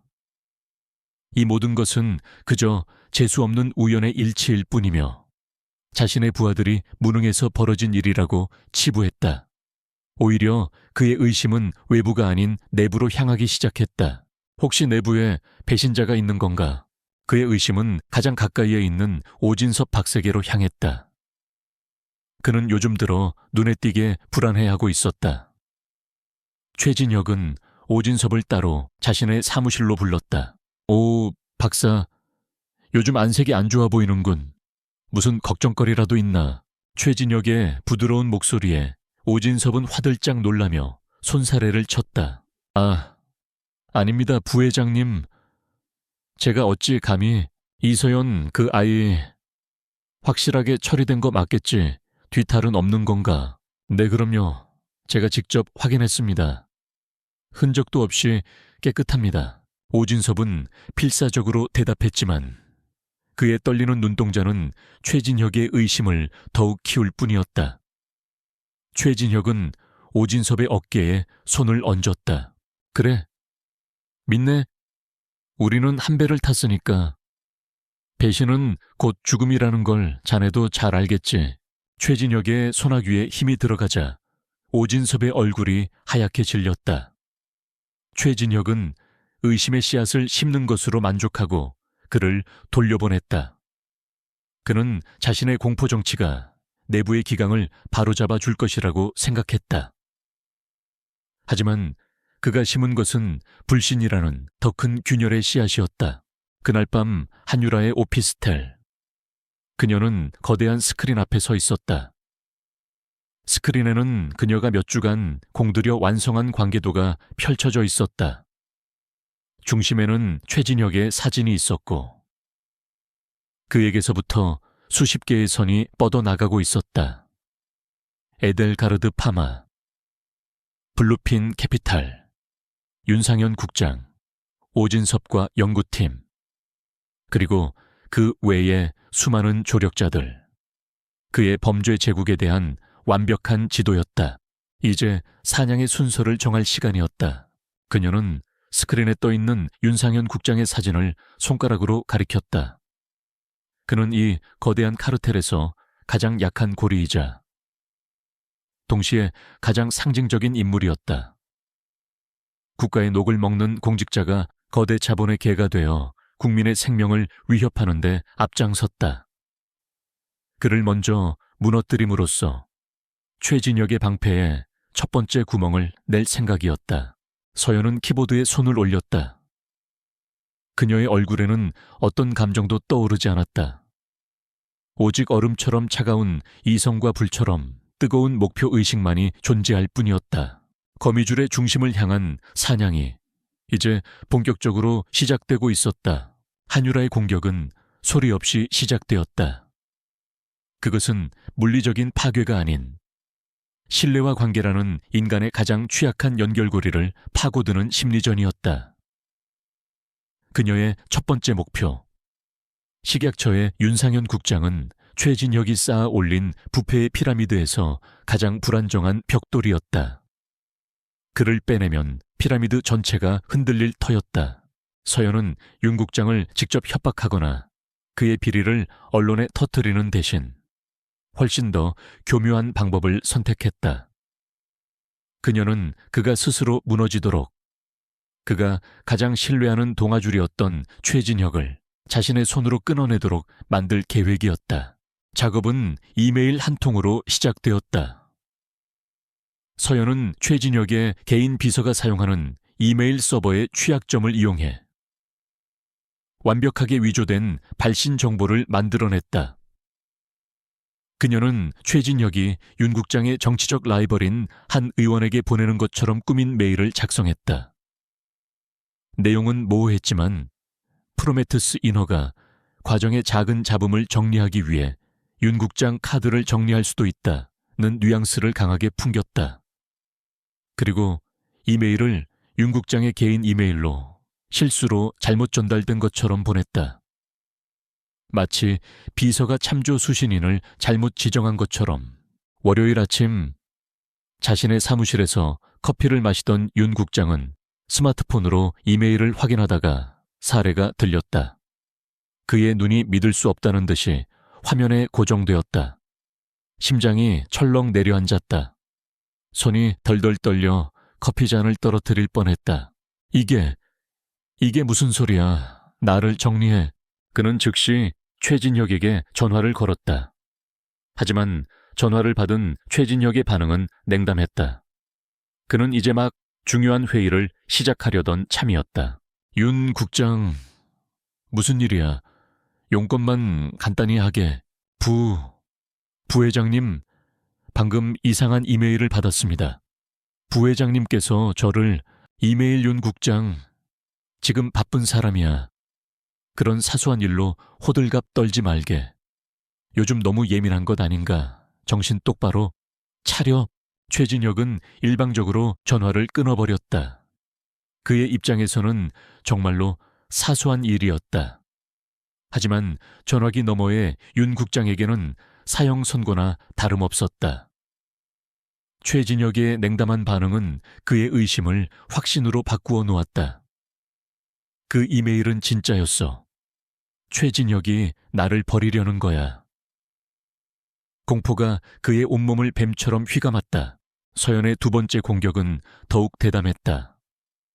그녀는 최진혁이 윤 국장에게 건넨 뇌물 자금의 흐름을 역추적해 그중 일부를 수십 개의 대포 통장을 거쳐 다시 빼냈다. 그리고 그 돈을 현재 최진혁의 회사를 조사하고 있는 강성호 국세청 조사관의 차명 계좌로 입금시켰다. 물론 강 조사관 자신은 전혀 모르는 일이었다. 그 직후 대검찰청 감찰부에 익명의 투서가 한 장 날아들었다. 투서의 내용은 강성호 조사관이 천무그룹 세무조사를 무마해주는 대가로 식약처 윤상현 국장을 통해 거액의 뇌물을 수수했다는 것이었다. 증거로는 강 조사관의 차명 계좌 입금 내역이 첨부되어 있었다. 이것은 그야말로 신의 한 수였다. 이 공격으로 인해 세 명의 관계는 돌이킬 수 없는 파국으로 치달았다. 윤 국장은 최진혁이 자신에게 뇌물죄를 뒤집어 씌우고 강 조사관까지 매수하여 자신을 제거하려 한다고 믿게 되었다. 강 조사관은 자신이 알지도 못하는 뇌물 수수 혐의로 감찰부의 조사를 받게 되자 이것이 자신의 조사를 방해하려는 최진혁과 윤 국장의 함정이라고 생각하고 더욱 맹렬하게 조사를 밀어붙이기 시작했다. 그리고 최진혁은 자신의 돈이 왜 강 조사관에게 흘러 들어갔는지 전혀 이해하지 못한 채 윤 국장과 강 조사관이 뒤에서 손을 잡고 자신을 협박하려는 것이 아닌가 하는 의심에 사로잡혔다. 최진혁의 네트워크는 외부의 공격이 아닌 내부의 불신과 의심으로 인해 스스로 붕괴하기 시작했다. 서연은 마지막 결정타를 날렸다. 그녀는 강태준 회장이 제공한 최진혁의 과거 통화기록 데이터베이스를 이용했다. 최첨단 음성 합성기술 딥페이크를 통해 그의 목소리를 조각조각 이어붙여 새로운 문장을 만들어냈다. 그리고 그날 밤 윤 국장의 개인 휴대폰에 발신번호 표시 제한으로 한 통의 음성 메시지가 도착했다. 윤 국장 건은 조용히 처리해야 해. 꼬리가 길면 밟히는 법이니까. 흔적 남기지 마. 메시지에 담긴 목소리는 명백한 최진혁의 것이었다. 짧고 차가운 문장은 윤 국장의 마지막 남은 이성의 끈을 끊어버렸다. 그는 이제 최진혁이 자신을 살해하려 한다는 극단적인 공포에 휩싸였다. 다음 날 식약처는 발칵 뒤집혔다. 윤상현 국장이 출근하지 않은 채 모든 연락을 끊고 잠적해버린 것이다. 그의 사무실에서는 대량의 서류를 파쇄한 흔적이 발견되었다. 그는 자신이 최진혁과 관련된 모든 증거를 인멸하고 도망치려 했던 것이다. 최진혁은 보고를 받고 이성을 잃었다. 사라져. 윤 국장이 왜 사라져? 당장 찾아내. 그는 자신의 부하들에게 고함을 질렀다. 동시에 국세청에서는 강성호 조사관이 이끄는 특별조사팀이 압수수색 영장을 들고 천무그룹 본사 로비에 들이닥쳤다. 강 조사관은 자신의 명예를 더럽힌 배우를 밝혀내기 위해 도끼를 품고 있었다. 최진혁의 사무실은 전화벨이 쉴 새 없이 울려댔다. 그의 뇌물로 엮여있던 정관계 인사들이 불안에 떨며 전화를 걸어왔다. 윤 국장 일은 어떻게 된 거냐? 국세청 조사는 어디까지 확대될 거냐는 원망 섞인 질문들이 쏟아졌다. 불과 며칠 전까지만 해도 철옹성 같았던 그의 제국이 사방에서 무너져 내리는 소리가 들려왔다. 대체 누가 이딴 짓을 하는 거야? 최진혁은 머리를 쥐어뜯으며 포효했다. 그는 보이지 않는 적의 존재를 분명하게 느꼈다. 상대는 자신의 돈도, 인맥도, 폭력도 통하지 않는 유령과도 같은 존재였다. 자신의 모든 움직임을 꿰뚫어 보고 가장 약한 고리만을 골라 정확하게 타격했다. 마치 기계 속에 숨어든 유령처럼 자신의 시스템 전체를 내부에서부터 감염시키고 있었다. 찾아내. 누가 이 모든 일을 꾸미고 있는지 당장 찾아내. 내부에 쥐새끼가 있는 게 틀림없어. 그의 의심은 또다시 내부로 향했다. 그는 자신의 모든 신복들을 의심의 눈초리로 바라보기 시작했다. 그의 사무실에는 공포와 불신이라는 이름의 바이러스가 걷잡을 수 없이 퍼져나갔다. 그 모든 혼돈을 서연은 자신의 오피스텔에서 조용히 지켜보고 있었다. 그녀의 모니터에는 윤 국장의 잠적 속보, 천무그룹 압수수색에 대한 뉴스, 그리고 혼란에 빠진 주식시장의 그래프가 떠 있었다. 그녀는 단 한 발의 총도 쏘지 않았다. 단 한 명의 사람도 해치지 않았다. 그녀가 한 것은 그저 의심이라는 작은 씨앗을 심고 거짓이라는 바람을 불어넣은 것뿐이었다. 나머지는 그들이 가진 욕망과 공포가 스스로를 파멸시키는 과정이었다. 서연은 노트북을 덮었다. 거미줄의 가장 굵은 가지 하나가 완벽하게 잘려나갔다. 이제 최진혁은 가장 강력한 방패 중 하나를 잃었다. 다음 차례는 그의 창을 부러뜨리는 일이었다. 창밖의 어둠이 더욱 짙어지고 있었다. 하지만 그 어둠 속에서 유령의 눈은 더욱 차갑고 예리하게 빛나고 있었다. 최진혁의 제국에 가해진 균열은 그의 가장 가까운 동맹이었던 자들의 마음속에 먼저 공포의 씨앗을 심었다. 특히 데이터 조작의 실무 책임자였던 오진섭 박사에게. 최근의 혼란은 시시각각 목을 조여오는 올가미와도 같았다. 윤 국장의 증발과 국세청의 압수수색은 더 이상 남의 일이 아니었다. 그는 이 거대한 범죄의 공모자였고 모든 것이 무너져 내릴 때 가장 먼저 버려질 재물 또한 자신이라는 것을 직감하고 있었다. 밤마다 그는 악몽에 시달렸다. 꿈속에서 이서연이 나타나 피를 흘리며 그의 이름을 불렀다. 왜 그러셨어요? 박사님, 그녀의 원망 어린 눈빛을 마주할 때마다 그는 비명을 지르며 잠에서 깨어났다. 한때는 부와 명예에 대한 탐욕이 가렸던 죄책감이 이제는 날카로운 파편이 되어 그의 양심을 헤집고 있었다. 그의 불안은 최진혁의 눈을 피하지 못했다. 의심과 분노로 이성을 잃어가던 최진혁에게 오진섭의 흔들리는 모습은 새로운 먹잇감이었다. 그는 늦은 밤 오진섭을 회사 지하 4층의 인적 없는 주차장으로 불러냈다. 차가운 콘크리트 벽과 희미한 형광등 불빛이 감옥 같은 분위기를 자아냈다. 요즘 자네 넋이 나간 사람 같아 보여. 최진혁은 어둠 속에서 나타나며 말했다. 그의 목소리는 얼음장처럼 차가웠다. 아닙니다. 부회장님. 제가 맡은 프로젝트 때문에 신경 쓸 일이 많아서. 프로젝트 최진혁이 비웃었다. 자네가 지금 걱정해야 할 건 프로젝트가 아닐 텐데. 윤 국장 꼴 봤나 쓸모 없어지면 어떻게 되는지. 자네는 아는 게 너무 많아. 오 박사, 그것은 명백한 협박이었다. 최진혁은 오진섭의 어깨를 강하게 움켜쥐었다. 딴 생각하지 마. 내가 무너지면 자네도 끝이야. 아니, 내가 무너지기 전에 자네를 먼저 끝낼 수도 있어. 내 말 명심해. 오진섭은 공포에 질려 아무 대답도 하지 못했다. 최진혁이 사라진 뒤에도 그는 한참 동안 그 자리에 못 박힌 듯 서 있었다. 죄책감은 이제 죽음의 공포로 변해 있었다. 최진혁은 자신을 지켜줄 방패가 아니라 언제 터질지 모르는 시한폭탄이었다. 그날 밤 녹초가 되어 집으로 돌아온 오진섭은 우편함에서 낯선 것을 발견했다. 아무것도 적혀 있지 않은 검은색 USB 메모리 스틱 불길한 예감이 들었지만 그는 홀린 듯 그것을 집으로 가져와 외부와 단절된 낡은 노트북에 꽂았다. USB 안에는 영상 파일이 단 하나 들어있었다.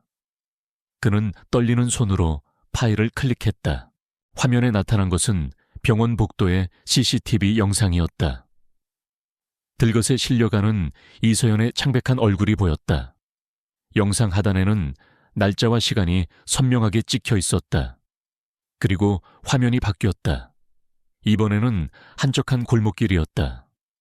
그곳에는 자신이 최진혁의 수하로 보이는 낯선 남자에게서 작은 약병을 건네받는 모습이 고스란히 담겨 있었다. 소리도 메시지도 없었다. 오직 침묵 속의 영상만이 그가 저지른 죄를 명백하게 보여주고 있었다. 누군가 알고 있었다. 그의 모든 것을 등골을 타고 차가운 식은땀이 흘러내렸다. 이것은 최진혁의 짓이 아니었다. 그라면 이런 식으로 경고하지 않았을 것이다. 이것은 그 유령의 소행이었다. 그날 이후 오진섭의 주변에서 이상한 일들이 일어나기 시작했다. 그가 야심차게 준비하던 국책 연구 과제가 서류상의 사소한 오류를 이유로 탈락했다. 아내의 계좌로 들어오던 익명의 자문료가 갑자기 끊겼고 딸이 지원하려던 해외 대학에서는 추천서에 문제가 있다며 보완을 요구해왔다. 그리고 결정적으로 천무그룹 내부 서버의 특정 데이터에 대한 그의 접근 권한이 보안 정책 강화를 이유로 차단되었다. 그는 사방이 벽으로 막힌 감옥에 갇힌 기분이었다. 최진혁이 자신을 서서히 제거하기 시작했다고 믿을 수밖에 없었다. 유령은 그의 죄를 알고 있고 주인은 그의 쓸모가 다했음을 선언하고 있었다. 그는 완벽하게 고립되었다. 절망의 나락으로 떨어진 그에게 한 줄기 빛인지 혹은 더 깊은 어둠인지 모를 손길이 뻗어왔다. 한 번도 사용한 적 없는 암호화 메신저 앱에 알림이 울렸다. 발신자는 그림자였다. 우리가 당신의 죄를 알고 있다. 그리고 최진혁이 당신에게 무슨 짓을 하려 하는지도 알고 있다. 심장이 멎는 것 같았다. 당신에게는 두 가지 길이 있다. 첫째, 최진혁의 개로 살다가 조용히 제거당하는 길. 둘째, 우리에게 속죄하고 새로운 삶을 얻는 길. 선택은 당신의 몫이다. 내일 자정까지 프로메테스에 조작되지 않은 원본 데이터 전부를 지정된 장소에 가져와라.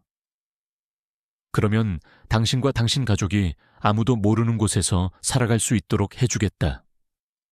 신분, 자금, 모든 것을. 이것은 마지막 기회다. 오진섭은 휴대폰을 떨어뜨렸다. 함정일까 아니면 정말로 구원의 손길일까 하지만 지금 그에게 선택지가 있던가. 최진혁과 함께하는 미래는 죽음뿐이라는 것이 명확해졌다. 이 익명의 제안은 비록 독이 든 성배일지라도 그가 마실 수 있는 유일한 희망이었다. 그는 자신의 서재 가장 깊숙한 곳, 이중으로 잠긴 금고를 열었다. 그 안에는 외장 하드 드라이브가 하나 들어있었다. 그가 오래전 만일의 사태를 대비해 몰래 복사해둔 프로메테스의 원본 데이터였다. 치명적인 부작용으로 수십 명의 임상 참가자들이 사망하거나 영구적인 장애를 입었다는 끔찍한 진실이 담겨있는 판도라의 상자. 이것은 그의 보험이었지만 동시에 그의 죄를 증명하는 족쇄이기도 했다.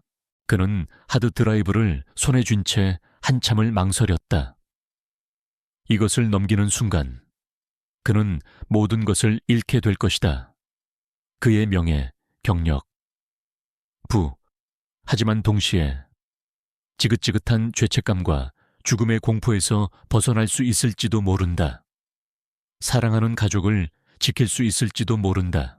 그는 책상 위에 놓인 딸의 사진을 보았다. 환하게 웃고 있는 아이의 얼굴. 자신이 저지른 죄의 대가를 저 아이가 치르게 할 수는 없었다. 양심의 무게가 그의 어깨를 짓눌렀다.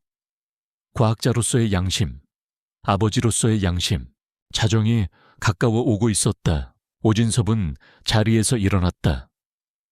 그는 외장 하드 드라이브를 품속 깊이 넣고 낡은 코트에 옷깃을 세웠다.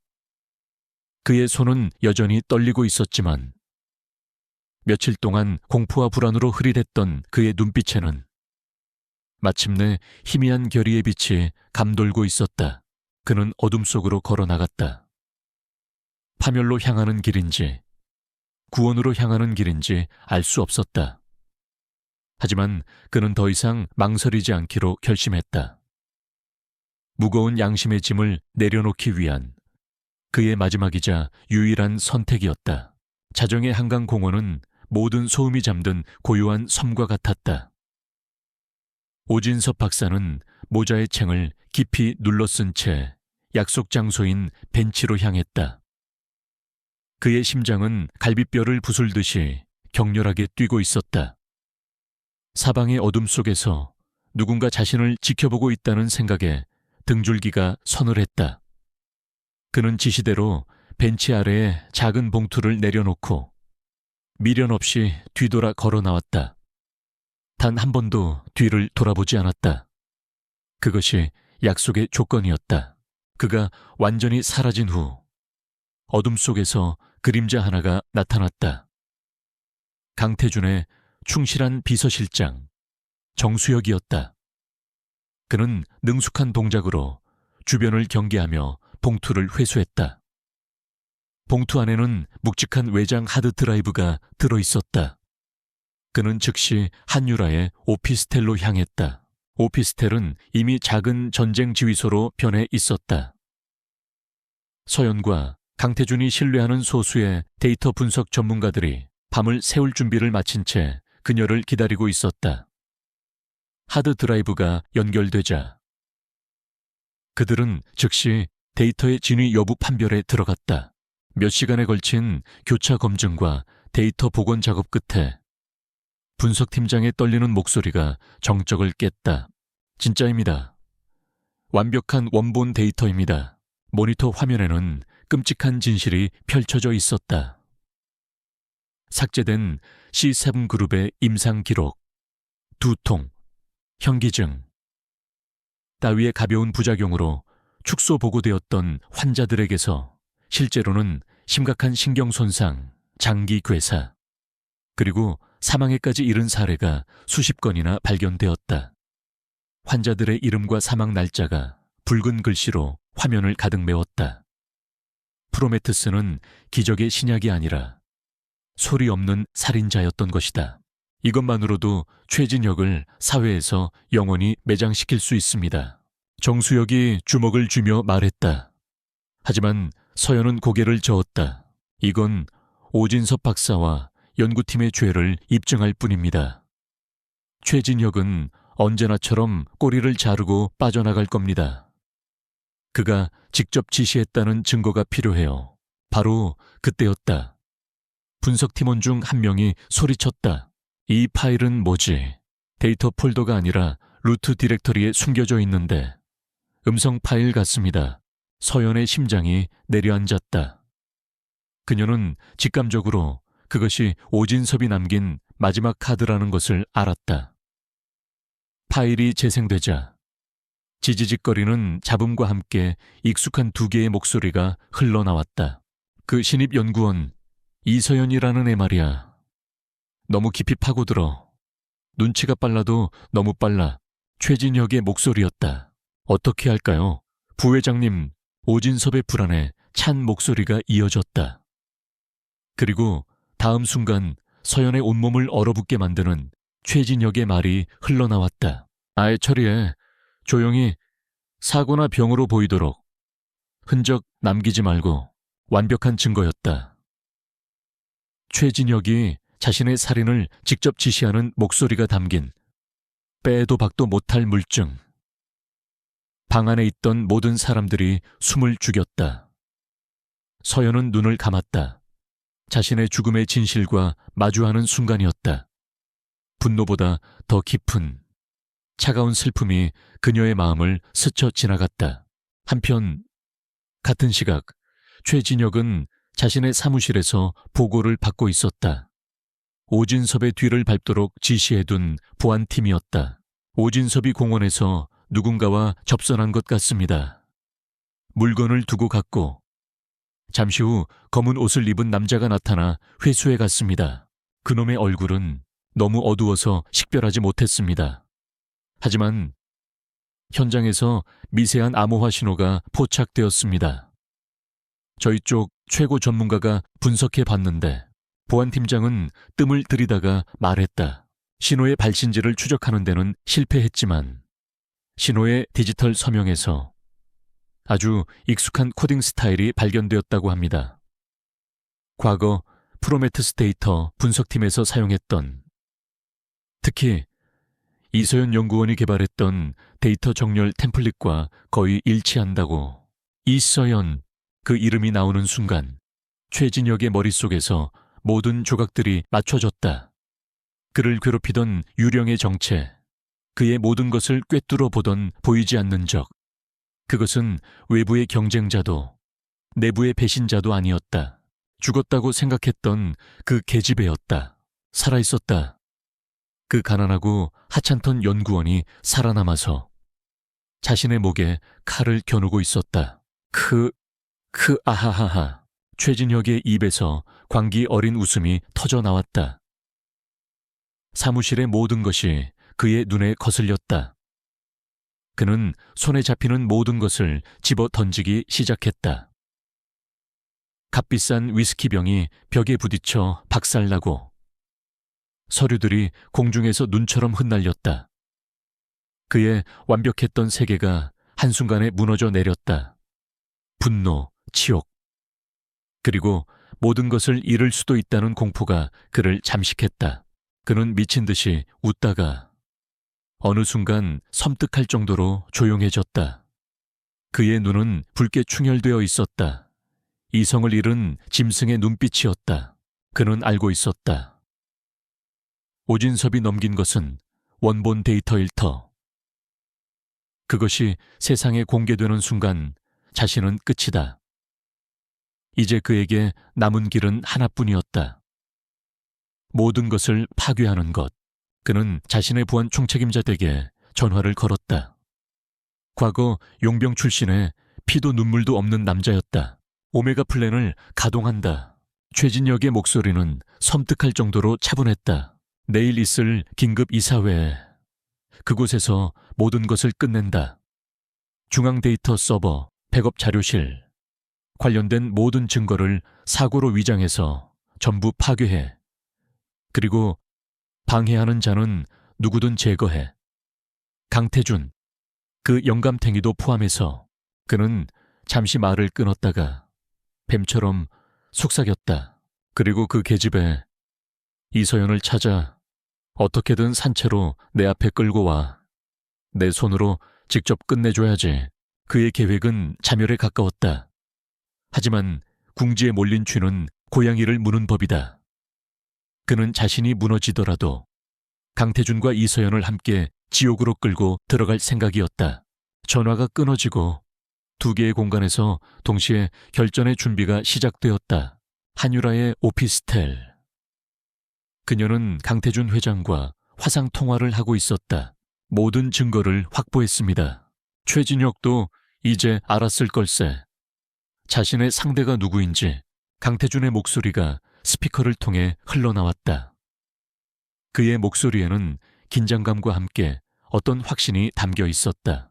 네, 그리고 이제 그는 우리가 예상했던 그대로 움직일 겁니다. 서연의 눈빛은 차갑고 고요했다. 폭풍 전야의 바다와도 같았다. 같은 시각 최진혁은 자신의 사무실 창가에 서서 도시의 야경을 내려다보고 있었다. 그의 얼굴은 광기로 일그러져 있었다. 그는 복수를 다짐하는 것이 아니었다. 그는 파괴를 준비하고 있었다. 거대한 폭풍이 몰려오고 있었다. 두 개의 거대한 의지가 정면으로 충돌하는 마지막 심판의 날이 밝아오고 있었다. 심판의 날, 천무그룹 본사 50층의 이사회 회의실은 폭풍전야의 고요함에 휩싸여 있었다. 긴 마호간이 테이블을 사이에 두고 그룹의 최고위 임원들이 무거운 표정으로 앉아 있었다. 공식적인 회의 안건은 최근 회사를 둘러싼 불미스러운 사태에 대한 대책 논의였지만 모두가 알고 있었다. 오늘은 강태준 회장과 최진혁 부회장, 두 태양의 운명이 결정되는 날이라는 것을. 최진혁은 평소처럼 완벽하게 재단된 수트를 입고 여유로운 미소까지 띠고 있었지만 그의 눈은 광기로 번뜩이고 있었다. 그의 머릿속은 오직 파괴에 대한 계획으로 가득 차 있었다. 그의 용병들은 이미 건물 유지보수팀으로 위장하여 중앙 서버실과 비상전력 시스템 근처에 잠입해 있었다. 그의 신호 하나면 이 건물은 거대한 불타는 무덤이 될 터였다. 증거도, 강태준도, 그리고 자신의 실패도 모두 잿더미가 되는 것이다. 회의의 정점에 상석에 앉은 강태준 회장이 입을 열었다. 그의 목소리는 나직했지만 회의실 전체를 압도했다. 오늘 이 자리는 우리 천무그룹의 미래를 결정할 중요한 자리입니다. 그리고 그 미래를 위해 우리는 과거의 종양을 도려내야만 합니다. 그 말이 끝나기가 무섭게 최진혁은 테이블 아래로 숨겨둔 리모컨의 버튼을 눌렀다. 그의 마지막 발악의 시작이었다. 하지만 아무 일도 일어나지 않았다. 대신 쿵 하는 육중한 소리와 함께 회의실의 모든 창문과 출입문의 두꺼운 강철 셔터가 내려왔다. 회의실은 순식간에 외부와 완벽하게 차단된 강철의 밀실이 되었다. 화려한 조명이 꺼지고 섬뜩한 붉은색 비상등이 켜졌다. 이것은 최진혁의 계획이 아니었다. 뭐야? 임원들이 동요하기 시작했다. 최진혁의 얼굴에서 처음으로 여유가 사라졌다. 그는 당황한 표정으로 강태준을 노려보았다. 강태준은 미동도 없이 그를 마주보고 있었다. 그의 눈빛이 말했다. 이것은 나의 무대다. 같은 시각. 건물 곳곳에서 정수혁이 이끄는 강태준의 보안팀이 최진혁의 용병들을 소리 없이 제압하고 있었다. 그들은 이미 모든 것을 알고 있었고 완벽한 덫을 준비해둔 것이었다. 최진혁은 자신이 사냥꾼인 줄 알았지만 사실은 덫에 걸린 짐승에 불과했다. 그때 회의실 정면에 거대한 스크린이 켜졌다. 화면에 나타난 것은 낯선 듯 익숙한 한 여자의 얼굴이었다. 차갑고 지적인 분위기, 모든 것을 꿰뚫어 보는 듯한 날카로운 눈빛 한유라의 얼굴이었다. 안녕하십니까, 이사님들. 그녀의 차분한 목소리가 스피커를 통해 울려 퍼졌다. 제 소개를 하지요. 저는 한유라. 그리고 과거 천무그룹의 연구원이었던 이서연입니다. 순간 최진혁의 심장이 멎는 것 같았다. 그가 죽였다고 믿었던 여자가 유령이 되어 그의 눈앞에 나타난 것이다. 이사들은 이서연이라는 이름에 웅성거리기 시작했다. 최진혁 부회장은 회사의 미래를 위한다는 명목 아래 자신의 탐욕을 위해 여러분 모두를 속여왔습니다. 지금부터 그 증거를 보여드리겠습니다. 스크린에는 프로메테스의 조작된 임상 데이터와 오진섭 박사가 넘긴 원본 데이터가 나란히 표시되었다. 조작된 데이터에 경미한 부작용이라는 글자 옆으로 원본 데이터의 사망, 신경 손상, 급성 장기부전이라는 붉은 글자들이 선명하게 떠올랐다. 희생자들의 사진이 화면을 채우자 이사회 회의실은 경악과 탄식으로 가득 찼다. 증거는 쉴 새 없이 이어졌다. 최진혁이 블루핀 캐피탈을 통해 조성한 비자금의 흐름도 윤상현 국장에게 뇌물이 전달되는 CCTV 영상, 그리고 경쟁사인 에델가르드 파매 회사를 팔아넘기려 했던 비밀 계약서의 내용까지. 최진혁의 범죄 제국이 발가벗겨져 만천에 드러나는 순간이었다. 거짓말이야. 전부 조작된 거라고 최진혁은 미친 사람처럼 소리쳤다. 하지만 그의 목소리는 그 누구의 귀에도 닿지 않았다. 이사들은 경멸과 혐오가 뒤섞인 눈으로 그를 바라볼 뿐이었다. 그리고 이 모든 진실을 덮기 위해 최진혁 부회장이 무슨 짓을 했는지 직접 들어보시죠. 회의실에 섬뜩한 정적이 흘렀다. 그리고 스피커를 통해 최진혁 자신의 목소리가 울려 퍼졌다. 그 신입연구원 이서연이라는 애 말이야. 얘 처리해. 조용히 사고나 병으로 보이도록 흔적 남기지 말고. 더 이상의 증거는 필요 없었다. 그것은 최진혁에게 내려진 사형 선고였다. 화면 속의 이서연이 최진혁을 똑바로 응시하며 말했다. 당신은 나를 죽이려 했지만 당신이 죽인 것은 당신 자신의 양심이었습니다. 당신은 나의 가난을 비웃었지만 당신의 탐욕은 당신의 영혼을 가난하게 만들었습니다. 그리고 당신은 당신의 힘을 맹신했지만 그 힘은 결국 당신을 파멸시키는 칼이 되었습니다.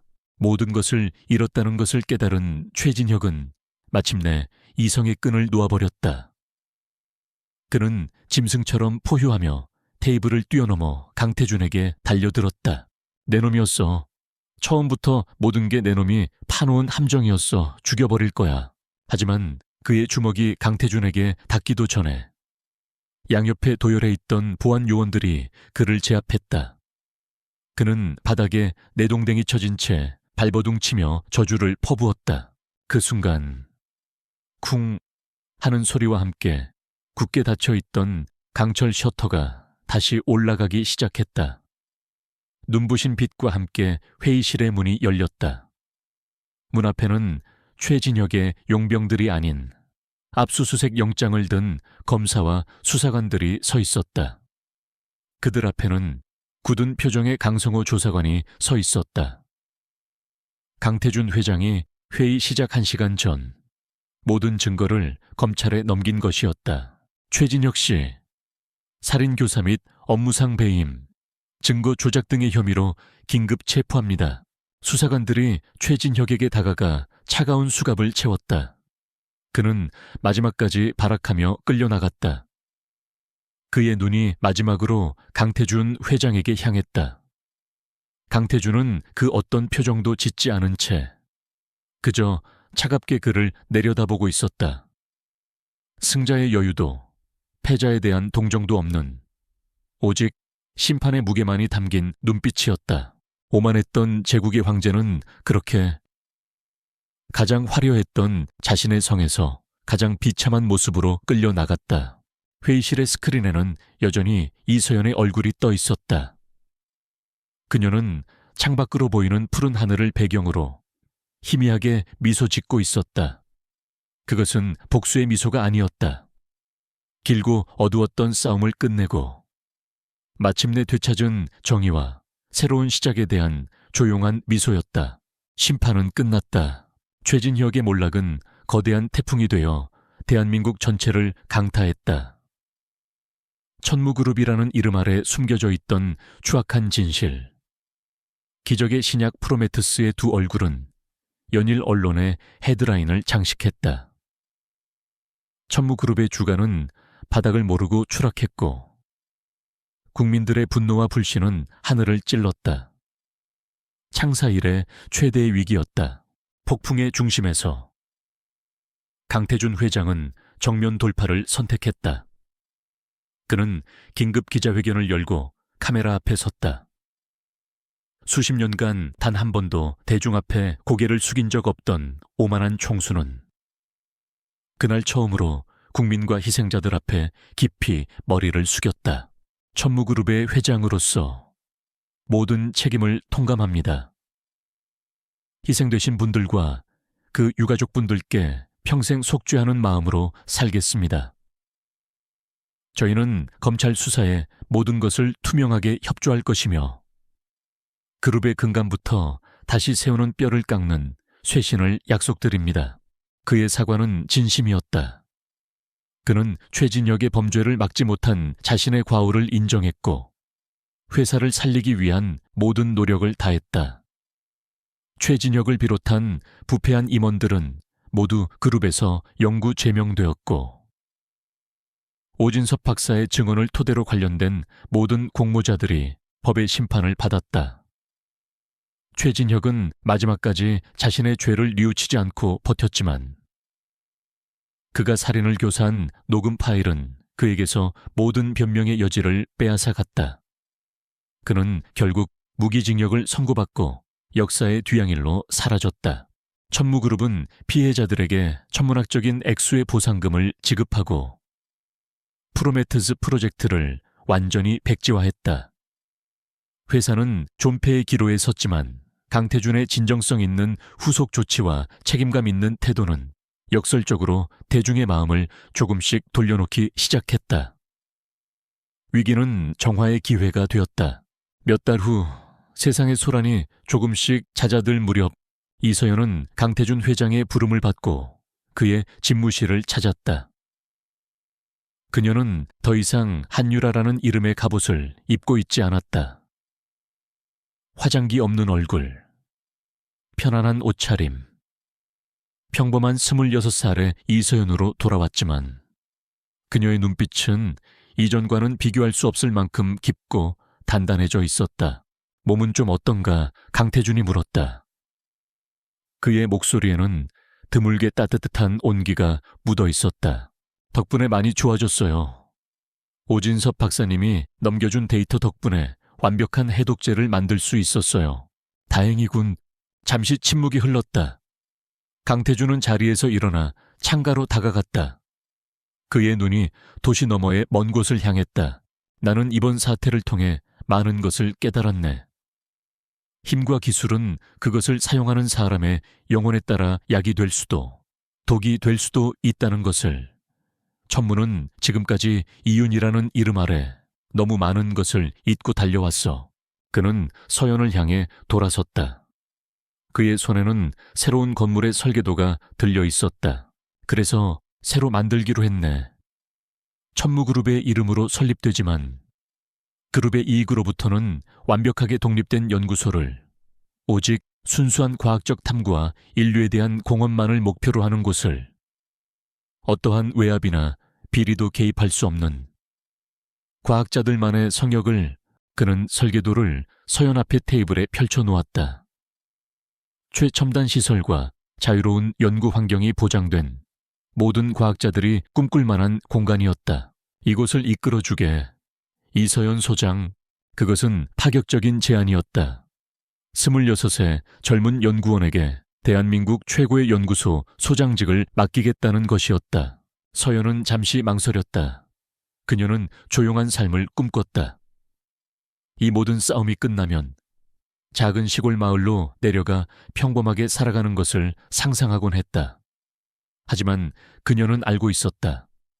자신에게는 책임이 있다는 것을, 자신의 재능을 올바르게 써야 할 책임, 그리고 프로메테스의 희생자들과 같은 비극이 다시는 이 땅에 일어나지 않도록 해야 할 책임.